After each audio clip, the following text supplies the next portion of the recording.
ऐका पुणेकर, पुणेकर ऐका सारे बुलेट वाले, काय छपरी आवाज करते साले, परेशान झाले लोक सारे, वैतागलोय आता, करू द्या आवाज आता, त्यांची झिरणार मस्ती लवकर, त्यांना घाबरू नका तुम्ही.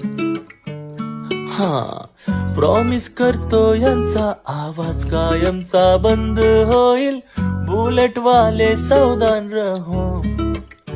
आणि तुम्हाला असले छपरी दिसले तर तुम्ही या नंबरवर बिंदास व्हिडिओ डालो, व्हिडिओ काढून पाठवा, फोटो काढा, व्हॉट्सअप मेसेज वर पाठवून टाका, घाबरू नका बिंदास टाका, तुमचे नाव नाही येणार. सुधरा तुम्ही जरा विचार करा, असे लोकांना त्रास देणे बंद करा. सुधरा रे जरा, नाही फायदा, ऐका जरा आपले पुणे करा. सुधरा रे.